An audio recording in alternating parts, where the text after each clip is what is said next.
ஆமாண்ணே, என்கிட்ட கூட ஒரு வார்த்தை நீங்க சொல்லல இது மாதிரி ஐஸ்வர்யாவுக்கு 2 நாள்ல கல்யாணம் வச்சிருக்கேன்ட்டு. இங்க பாரு, எல்லாம் நான் அவசர அவசரமா பண்ண முடிவு தான். உனக்கு தெரியாது, நீ அன்னைக்கு நிச்சயதார்த்தத்துக்கு வரல. நிச்சயதார்த்தம் அன்னைக்கு விக்ரமோட மூஞ்சே சரியில்லை தெரியுமா? அவன் எப்ப வேணாலும் என்ன வேணாலும் பண்ணுவான். ஏன்னா அவனுக்கு என்ன சுத்தமாவே பிடிக்காது. அவனுக்கு தான் உங்களையும் பிடிக்கல, ஐஸ்வர்யாவும் பிடிக்கல. அப்புறம் எதுக்கு அவனுக்கு போய் ஐஸ்வர்யாவை கல்யாணம் பண்ணி வைக்கிறீங்க? இங்க பாரு, எல்லாத்துக்கு பின்னாலேயும் எனக்கு ஒரு திட்டம் இருக்கு. என்ன திட்டம்? அதை என்கிட்ட தான் சொல்லுங்களேன். நேரம் வரும்போது சொல்றேன். ஆனா எனக்கு அப்படியே மண்டையெல்லாம் வெடிச்சிடும் போல இருக்கு.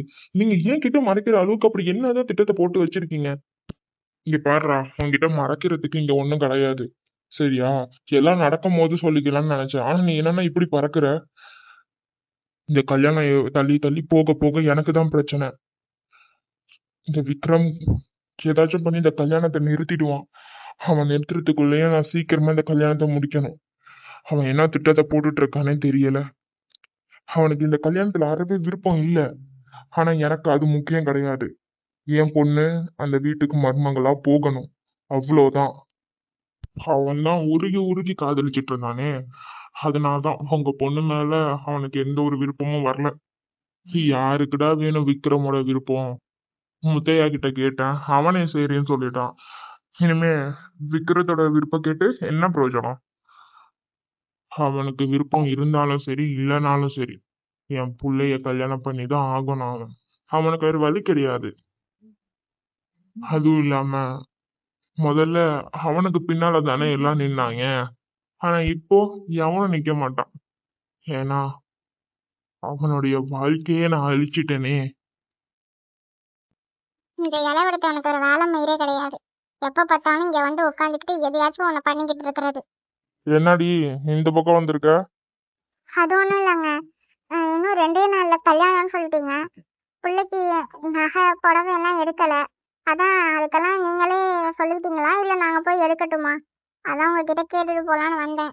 அப்படி நாங்க எடுக்கிறதா இருந்தா இன்னைக்கு சாயந்தரமே போய் எல்லாத்தையும் எடுத்துட்டு வந்துருவோம். உங்ககிட்ட ஒரு வார்த்தை சொல்லலாமே, கேட்டுட்டு போலாமேன்னு தான் வந்தேன். அதெல்லாம் பொம்பளைங்க சமாச்சாரம், எனக்கு எதுவும் தெரியாது. அதனால நீங்களே சாயந்தரமா போய் நகை போட வேணாம் எடுத்துட்டு வந்துருங்க, காசு தரேன். சரிங்க. ஏய் நில்லு. சொல்லுங்கங்க. இங்க பாரு, புள்ள பெரிய இடத்துக்கு போறா. அதனால எல்லாம் சரியா இருக்கணும். பார்த்து எடு எல்லாத்தையும். என்னதான் ஒரு கோவக்காரரா இருந்தா புள்ளன் மேல மட்டும் நல்லா பாசம் வச்சுப்பாரு. என்ன புரியுதா இல்லையா? உன்கிட்ட தான் கேக்குறேன். புரியுதுங்க. போயிட்டு சீக்கிரம் வர வழிய பாருங்க. ரொம்ப நேரம் வெளியில இருந்துட்டு இருக்காதீங்க. அப்புறம் யாரு கூட நீ போற? லட்சுமியோட பெரியம்மா பொண்ணு இருக்காள நெட்டா, அவளதான் கார் எடுத்துட்டு வர சொல்லியிருக்கேன். அவ கூட தான் போலான்னு இருக்கோம். சரி சரி, போயிட்டு சீக்கிரம் வர வழிய பாருங்க. சரிங்க, நாங்க எல்லாருமே போறோம். ஐஸ்வர்யாவையும் அழைச்சிட்டு போறோம். கல்யாண பொண்ணை எதுக்கு அழைச்சிட்டு போற வெளியில? அவ வந்தா தானேங்க புடவையெல்லாம் பார்த்து வாங்க முடியும். சரி சரி, போயிட்டு சீக்கிரம் வா. சரிங்க. இங்க பாரு, 2 நாள்ல கல்யாணம் அப்படிங்கறதுனால மனசை போட்டு குழப்பிக்கிட்டு யோசிச்சுக்கிட்டே இருக்காத, சரியா? அது ஒண்ணும் இல்ல சித்தி, இருந்தாலும் கொஞ்சம் கஷ்டமா இருக்கு. இங்க பாருமா, வாழ்க்கையில சில விஷயங்கள்லாம் டக்கு டக்குன்னு நடக்கிற மாதிரி இருக்கும். அதை எப்படிதான் ஃபேஸ் பண்றது அப்படிங்கிற மாதிரி தான் இருப்பேன். ஆனா அந்த ஃப்ளோலயே நீயும் போனேன்னு வச்சுக்கோங்க, அது அப்படியே உனக்கு அடுத்து நீ என்ன பண்ணலாங்கிறது உனக்கு தெரிய ஆரம்பிச்சிடும். எனக்கு தெரிஞ்ச அந்த பையன் நல்ல பையன்தான். நீ எதையும் நினைச்சு கவலைப்படாத, எல்லாமே நல்லாவே நடக்கும். ஆமா ஆமா, அவ அட்வைஸ் சொல்றா, அவ அட்வைஸ் தான் கேட்டுட்டு போ. நீ உன் வாயை பொத்திட்டு. ஏக்கா, அவங்க நல்லாதாங்க அட்வைஸ் பண்ணிட்டு இருக்காங்க. எது அவ அட்வைஸ் நீ வந்து கேட்கிற? ஆமா, நல்லா மோட்டிவேட் பண்ணி பேசுறாங்களே. நீ வேற ஏமா? அவ வீட்டுல முதல்ல போய் பாரு. அவ பண்ற அட்வைஸுக்கும் அவ பண்ற வேலைக்கும் சம்பந்தமே இருக்காது. நீ உன் வாயை பொத்து குந்தானி, என்னத்துக்கு வந்தியா அந்த வேலையை பாரு. அததான் நான் பாத்துட்டு இருக்கேன். ஐயே என்ன எப்ப பார்த்தாலும் கத்திக்கிட்டே இருப்பீங்களாடி 2 பேரும்? அடடா, என்ன லட்சு இது? சுடிதார்லாம் போட்டுட்டு வந்து நின்னுட்டு இருக்கீங்க. ஏன்டி கத்திட? சும்மானே இருடி. நானே மாமா அங்க உட்காந்துருக்காரு, கண்ணுல பாடாம போயிடுவோன்னு இருக்கேன். நீங்க ஏங்க அவரை நினைச்சு பயந்துட்டு இருக்கீங்க? பார்த்தா ஏதாச்சும் நினைச்சு பாரு. அப்புறம் அக்கா கிட்ட சொல்லி அக்கா வந்து என்கிட்ட சொல்லுவாங்க. தேவையில்லாதது. அதனாலதான் இப்படியே நைஸா நான் ஓடிடுவேன். நீ கார் எடுத்துட்டு வந்துட்டீல? அதெல்லாம் நான் கார் எடுத்துட்டு எப்பயும் வந்துட்டேன். சரி சரி, நீ அக்காவை கூட்டிட்டு வா. நான் போய் அங்க இந்த கார்ல போய் உட்காந்துருக்கேன். சரி ஓடுங்க ஓடுங்க. ஏய் காவியா, வா வா நீயும் வா. பிள்ளைங்களா நீங்களும் வந்து ஏறுங்க கார்ல. சரி சித்தி. ஏம்மா ஆனாலும் நீ தாம்மா என்னை விட அழகா இருக்க. ஏய் நான் தாண்டி அழகி, என்னால தான் நீயும் அழகா பிறந்திருக்க. அதுவும் சரிதான்க்கா. சரி சரி வாங்க, முடியாங்க முடியாங்க. வரமா நீ போமா, நீ முதல்ல. சரி சரி நான் போறேன், நீங்க பொறுமையா வாங்க. ஏய் எங்களுக்கெல்லாம் ட்ரெஸ் எடுத்துட்டு இருக்காதீங்க, நாங்கள் எங்களுக்கு எடுத்துக்கிறோம் சரியா? எங்களுக்காக தேவையில்லாம காசை வேஸ்ட் பண்ணிட்டு இருக்காதீங்க. நீ ஏன் அப்படி சொல்ற? உங்க 2 பேருக்கு எடுக்கிறதுனால இங்க ஒன்றும் ஆகிட போறது கிடையாது. நீ சும்மா பேசாம வா. அதானே, நீ மூடிட்டு இருடி, நாங்கள் பார்த்துக்குறோம். ஏய் தேவையில்லாம பண்ணிட்டு இருக்காதடி, நான் எங்களுக்கு எடுத்துக்கிறேன். அதெல்லாம் ஒன்றும் தேவையில்ல. இத்தனை நாள் நீ தானே எங்களுக்கு சோறு போட்டுட்டு இருந்த, என்னைக்காச்சும் ஒரு நாள் இது மாதிரி பேசிட்டு இருப்பியா? இப்போ என்ன நாங்கள் பண்ணும்போது இப்படி பேசிட்டு இருக்க? இப்பெல்லாம் பேசிட்டு இருந்தா நான் கோச்சிப்படி, ஒழுங்கு மரியாதையாக இருந்துக்க. ஏய் சரி சரி, அப்போ நான் எதுவும் சொல்லலப்பா. நீ எதுக்கு தேவையில்லாம வாங்கி கட்டிக்கிற? நீ திரும்ப ரெண்டாம் பக்கம். ஏய் இங்கே யாராச்சும் முன்னாடி வாங்கினேன், இங்கே தான் ஒரு சீட்டு ஃப்ரீயாக இருக்குல்ல, நான் மட்டும் இங்கே முன்னாடி உட்காந்துருக்கேன், நீங்கள் மட்டும் அழகாக அங்கே பின்னால் போய் உட்காந்துக்கிட்டீங்க. ஏன் பிள்ளை நீ ஏன் கவலைப்பட்ட? அதான் நான் வந்துட்டேனே. ஐயோ இந்த அக்காவா, ஏதாச்சும் பேசியே சாவடிப்பாங்களே. வாங்கக்கா. நீங்கள் என்னக்கா அப்படி ஏறி குதிச்சு வரீங்க? முன்னால் உட்காந்தேன், உங்கள் அம்மா போட்டு நசுங்கினாங்க, அதனால தான் பின்னால் வந்துட்டேன். அம்மா பொண்ணு என்ன கல்யாண காலம் வந்துருச்சு போல. ஐயோ அக்கா நீங்கள் வேற ஏன்க்கா சும்மா இருங்கக்கா. இவ்வளோ நேரம் இவ்வளோ அமைதியாக இருந்தாலும் நீங்கள் ஆரம்பிச்சிங்கன்னா இவ்வளோலாம் ஆரம்பிச்சிருவாங்க. அம்மா ஃப்ரெண்ட்ஸ் எல்லாம் அப்படி இப்படி இருந்தாதாம்மா நல்லா இருக்கும். அதுங்க சின்ன பிள்ளைங்க ஏதாச்சும் பேசிட்டு இருக்கோங்க, நீ முன்னாடி வந்து தொலை. ஏதாச்சும் பண்ணிட்டு போட்டோம். இங்கே பேர் உமா, கதவை திறந்து விடுறான், அப்படியே கீழே குதிச்சுடுறியா? ஐயோ இவனை சாவடிக்காம விட மாட்டா போலயே, இவளை நம்பி வந்ததுக்கு இவ செஞ்சாலும் செய்வா. ஏக்கா கீழே உட்காருங்கக்கா, அவங்க தள்ளி விடுறாங்களோ இல்லையோ நீங்களே ஜனநூலால கீழே போய் விழுந்துருவீங்க போலயே. எவடி அவ? எதுக்குடி உனக்கு இந்த எண்ணம்? அது ஒண்ணு இல்லக்கா, காரு போறத பார்க்கும்போது கிட்டு நாடுதா, நீங்க வேற எந்திரிச்சு நின்றுட்டு இருக்கீங்களா? சும்மான்னு ஸ்பீட் பிரேக்கர்ல ஏறும் போது நீங்க கீழே விழுந்துட்டீங்கன்னா என்ன பண்றது? அதுக்காக தான் சொல்றேன், நீங்க அப்ப போய் அழகா போய் உட்காந்துருங்க. நீ சொல்றது பாயிண்ட் தான். சரி சரி உட்காந்துக்கிறேன். ஆமா என்ன ட்ரெஸ் எடுக்க போறீங்க? ஆமா கல்யாண பொண்ணு என்ன எடுக்க போறா? என்னக்கா வழக்கம் போல புடவை தான், அந்த லெங்கங்காவா என்னமோ சொல்றாங்களே அதை வாங்கி போட்டுக்க. அதெல்லாம் நமக்கு செட் ஆகாதுக்கா, புடவை தான் நமக்கு. அதுவும் நல்லதுதான். என்ன காவியா, அடுத்தவங்க கல்யாணம் தான். ஏக்கா நீங்க வேற சும்மா இருங்க, இப்பெல்லாம் நான் கல்யாணம் பண்ற மாதிரிலாம் இல்லை. ஆமா ஆமா இப்ப கல்யாணம் பண்ணாத, பாதி கிளவி ஆனதுக்கு அப்புறம் முடி நரைச்சு போனதுக்கு அப்புறம் கல்யாணம் பண்ணு. இங்க பேசிட்டு இருக்கம்மா, உனக்கு எங்கம்மா அங்க மூக்கு வேர்க்குது? இவளுக்கு கல்யாணம் முடிஞ்சதுக்கு அப்புறம் உனக்கும் மாப்பிள்ளை பார்க்க ஆரம்பிச்சிடுவேன். பாப்பீங்க நான் கல்யாணம் பண்ணிட்டு தானே மறு வேலை பார்ப்பேன். ஏய் சும்மா இருடி, அவங்க அம்மா கிட்ட எப்ப பார்த்தாலும் சண்டை போட்டுட்டு கத்திக்கிட்டு. நீ தான் பாக்குறீங்க அவங்க பேசுறது, நான் எனக்கு கல்யாணம் முக்கியமா? அவங்க ஏதோ சொல்றாங்க சும்மா சொல்லுவாங்க, நீ தேவையில்லாம பேசிட்டு இருக்காங்க. சரி சரி கோவப்படாதீங்க. ஏன் நட்டா சோறு ஏதாச்சும் வாங்கி தருவியா? நான் வேற காலையில சாப்பிடாம வந்துட்டேன், வயிறெல்லாம் கப கப கபன்னு இருக்கு. வாங்கி தருவியா என்ன? ஆமாண்டி, உன் பிரியன் தான் அங்கே கடை வச்சிருக்கான், போய் நிப்பாட்டுறேன், திண்டு விட்டு வா. சரி ரைட்டு, நீ வாங்கி தர மாட்டேன்னு தெரிஞ்சிருச்சு, நானே காசு கொடுத்து வாங்கி தின்னுக்கிறேன். எதுக்கு இந்த நெக்லஸ் இவ்வளவு எக்ஸ்பென்சிவா இருக்கு? Ma'am it's new bridal collection ma'am. புது கலெக்ஷனா இருந்தா என்ன, இந்த பிரைஸ் எதுக்கு இவ்வளவு அதிகமா இருக்கு? வந்ததுல இருந்து இந்த பஜாரி கத்திக்கிட்டே தான் இருக்கு, வாங்குற மாதிரியே தெரியல. பின்ன எதுக்கு இதெல்லாம் கடைக்கு வருது? எல்லா நகையும் எக்ஸ்பென்சிவா தான் இருக்கும், இது வந்து பார்த்தா வாங்க வந்த மாதிரியே தெரியல எனக்கு. ஏய் மேன் சொல்லு, எதுக்கு இது இவ்வளவு அதிகமா இருக்கு ரேட்? மேம் இருக்கிறதுல கம்மி பிரைஸா தான் மேம் உங்ககிட்ட காட்டிட்டு இருக்கேன், அதுவும் இல்லாம இது புது கலெக்ஷன் மேம், அப்படிதான் மேம் இருக்கும் ரேட்டு. எனக்கு தெரியாது, இத கம்மி பண்ணு. மேம் இது ஃபிக்ஸ்டு ரேட் மேம், இதை அப்படியெல்லாம் மாத்த முடியாது. எனக்கு தெரியாது, இத மாத்தி தான் ஆகணும், மாத்து உடனே. கூப்பிடு. ஏன் இந்த கடையில ஒரு ஸ்டாஃப் தான் இருக்காங்களா, மத்தவங்கலாம் எங்க? இதோ இருக்கே அப்போ. அண்ணா கடை அண்ணா. வாங்கம்மா வாங்கம்மா. என்ன இங்க கொஞ்சம் வாங்கினேன். இந்த வரமா மேம், கொஞ்சம் இருங்க, அந்த பாத்துட்டு வரேன். அண்ணா முடிச்சு விட்டுட்டு போங்க. மேம் அங்க நிறைய பேர் வந்திருக்காங்க, நான் என்னன்னு பாத்துட்டு வரேன் மேம். என்ன இந்த கடையில ஒழுங்காவே கஸ்டமரை ட்ரீட் பண்ண மாட்டேங்கிறீங்க? அண்ணா இங்க வாங்கினேன். இந்த வரமா. சொல்லுங்கம்மா. அண்ணா எங்க வீட்டு பொண்ணுக்கு கல்யாணம், அதனால எங்களுக்கு நகை பார்க்கணும். ஒரு நல்ல டிசைனா 4 டிசைனை எடுத்து போடுங்க, எது பிடிக்குதோ பார்த்து எடுக்கிறோம். சரிம்மா இந்த எடுத்து போடுறோமா. அந்த கஸ்டமர் மட்டும் முடிச்சு விட்டுட்டு வரவாமா? என்னண்ணா உங்களை பார்த்தா முடிக்கிற மாதிரியே தெரியலையே. அதாம்மா ரொம்ப நேரமா இது பண்ணிட்டு இருக்காங்க, என்ன பண்றதுன்னு தெரியல, இந்த இருமா முடிச்சு விட்டுட்டு வரேன். நீங்க ஒத்துழைச்சீங்கன்னா நான் ஒண்ணு பண்ணட்டுமா? என்னம்மா? அவங்க வச்சிருக்கிற அதே நகை இங்க வந்து என்கிட்ட கொடுங்க. அம்மா அது அவங்க அதெல்லாம் சொல்லாதீங்க. அந்த நகையை எடுத்துட்டு வந்து என்கிட்ட கொடுங்க. நான் அவங்க சோ எக்ஸ்பென்சிவ்னு சொல்றாங்களே, அதை எடுத்துட்டு வந்து என்கிட்ட கொடுங்க ஒரு நிமிஷம். சரிம்மா. சொல்லு மேம், என்ன அந்த நகையோட பிரைஸ பாத்தியா என்ன? மேம் இந்த நகையை அந்த மேடம் கேட்டாங்க. மேம், அவங்க எப்படி நான் செலக்ட் பண்ண நகையை கேட்கலாம்? தெரியல மேம், அவங்க தான் கேட்டாங்க. நான் இந்த இருங்க போய் காட்டிட்டு வந்துடுறேன். வாவ், இந்த நகை ரொம்ப சூப்பரா இருக்குங்க. இத நானே எடுத்துக்கிறேன். இதோட பிரைஸ் என்ன? இது 3 லட்சம் வந்துடும் மேம். என்ன இது இவ்ளோ கம்மியா இருக்கு? அதுவும் டிசைன் இவ்ளோ சூப்பரா இருக்கு. நானே எடுத்துக்கிறேன். ஐயோ, இந்த பொம்பளை பேசுறதெல்லாம் பார்த்தா அவ எடுத்து தொலைஞ்சிரா போலயே. ஐயோ, என்ன பண்ணி தொலைறது? பேசாம நம்மளே போய் எடுத்துருவோம் டக்குனே. மேம் அந்த மேடம் தான் இந்த நகையை பார்த்துட்டு இருந்தாங்க. ஏன்னா நீங்க வா. இது வரேன் மேம். பாவண்டி அவரு, 2 பக்கமும் போட்டு அலைய விட்டுட்டு இருக்கீங்க. ஏக்கா, நான் அவருக்காக தான்க்கா இதை பண்ணனேன். இந்த ஒரு நிமிஷம் இருங்களேன். இப்ப பாருங்க, அவ இந்த நகையை எடுப்பா. பரவாயில்ல, இந்த அக்காவுக்கும் மூளை வேலை செய்யுது. பரவாயில்ல பரவாயில்ல, எனக்கும் இந்த ரேட் கம்மியா தான் இருக்கு. நானே இந்த இதை எடுத்துக்கிறேன். சரி, நீ போய் பில்ல போடு. என்ன மேம் சொல்றீங்க? நீங்க அந்த நகையை எடுத்துக்கிறீங்களா? ஆமா ஆமா, நான் எடுத்துக்கிறேன். போய் பில்ல போடு. நான் போறேன் மேம். நீங்க வாங்க. மாமா ரொம்ப நன்றிமா.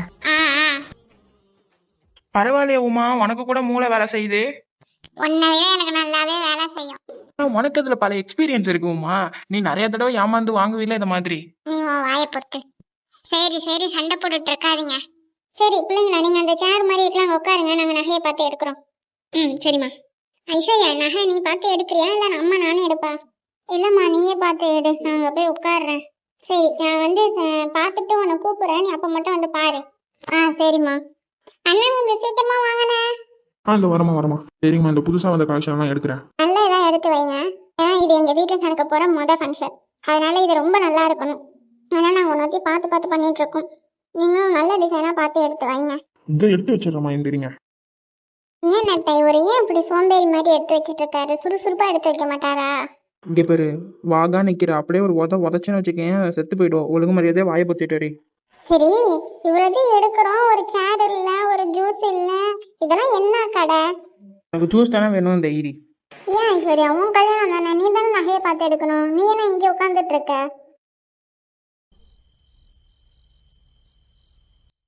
கடைசியா இந்த டைரிய நான் எப்போ திறந்து பார்த்தேன்னு கூட எனக்கு ஞாபகம் இல்லை.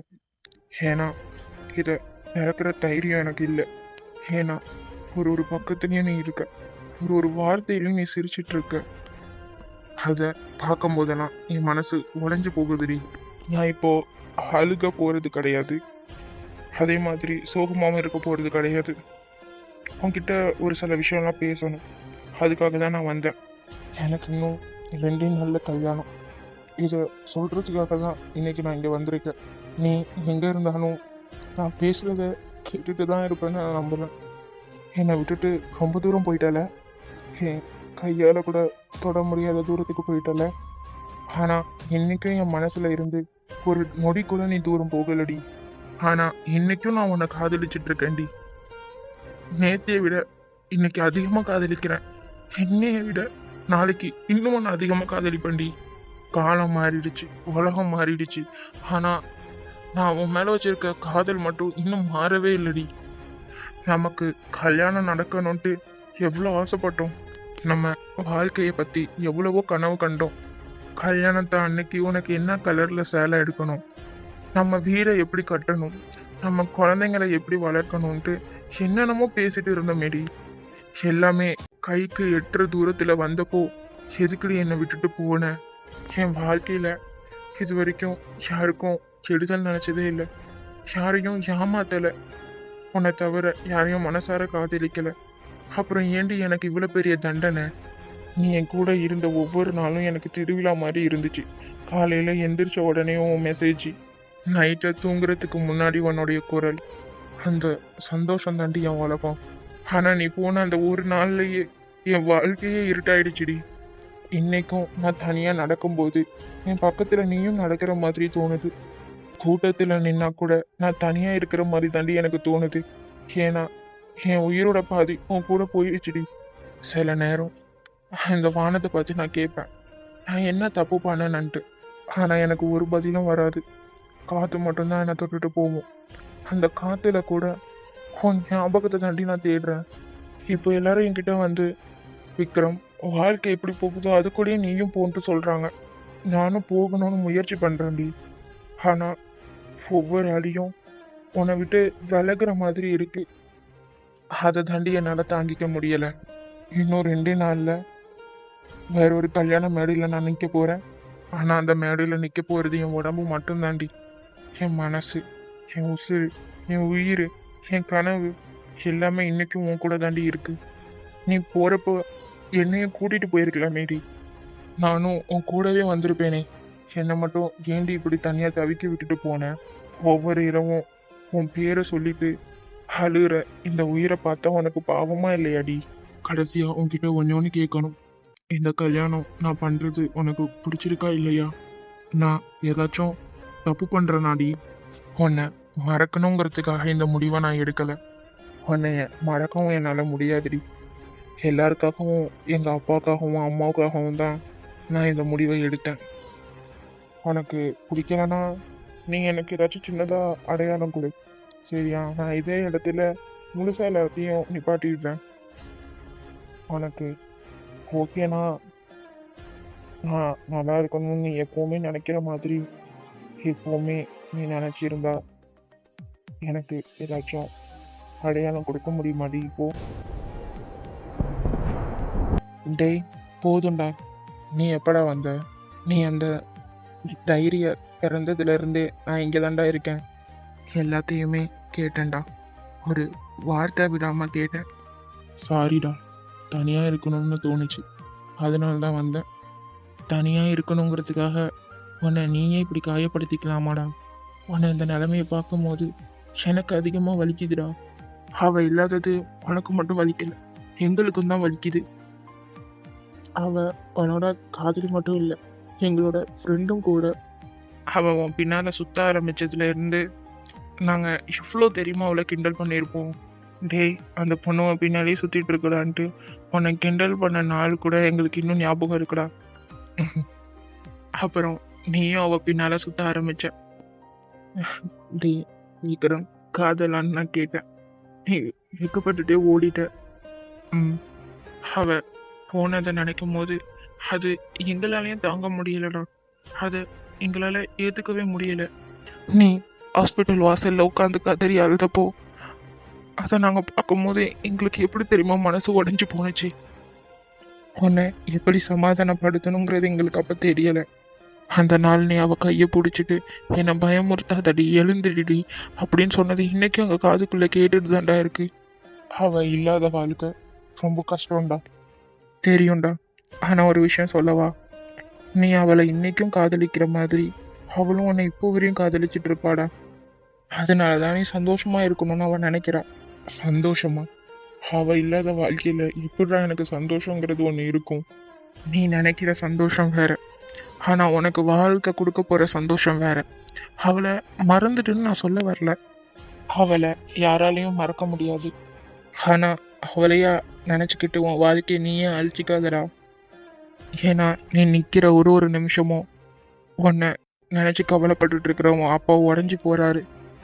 உங்க அம்மா அதை ஒவ்வொரு நாளும் பார்த்து வேதனைப்படுறாங்க. அதை பார்க்குற அவ சந்தோஷப்படுவாளாடா? இன்னொரு விஷயம் மட்டும் சொல்றேன், நல்லா கேட்டுக்கோ. உன்னோட காதல் தோத்து போயிடுச்சுன்னு மட்டும் நினைச்சிடாத. உன் காதல் தோக்கலடா.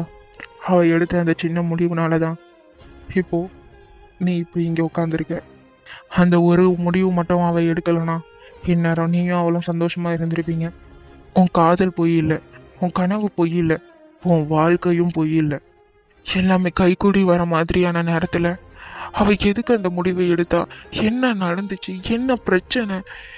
எதுவுமே இப்போ வரையுமே தெரியல. ஆனா அப்போ அவ நம்ம கிட்ட வந்து ஒரு வார்த்தை ஏதாச்சும் சொல்லி இருந்தா இந்நேரம் அவ நம்ம கூட இருந்திருப்பா. அவளுக்கு எந்த பிரச்சனையா இருந்தாலும் சரி, அதை நம்ம என்னன்னு ஒரு கை பார்த்து இருந்திருக்கலாம். நீ எப்பவுமே சந்தோஷமா இருக்கணுங்கிறதான் அவ விரும்புவா. அதனால அடுத்து நடக்க போறத பார்ப்போம். வா, எழுந்திரி, வீட்டுக்கு போவோம். நீ எப்பவுமே தனியா இல்லை, நாங்க இருக்கோம் உனக்கு. சரிடா. வீடியோ உங்களுக்கு பிடிச்சிருந்துச்சுன்னா மறக்காம லைக் பண்ணுங்க, ஷேர் பண்ணுங்க, கமெண்ட் பண்ணுங்க, சப்ஸ்கிரைப் பண்ணிட்டு அந்த பக்கத்தில் உள்ள பெல் ஐகானையும் கிளிக் பண்ணிக்கோங்க.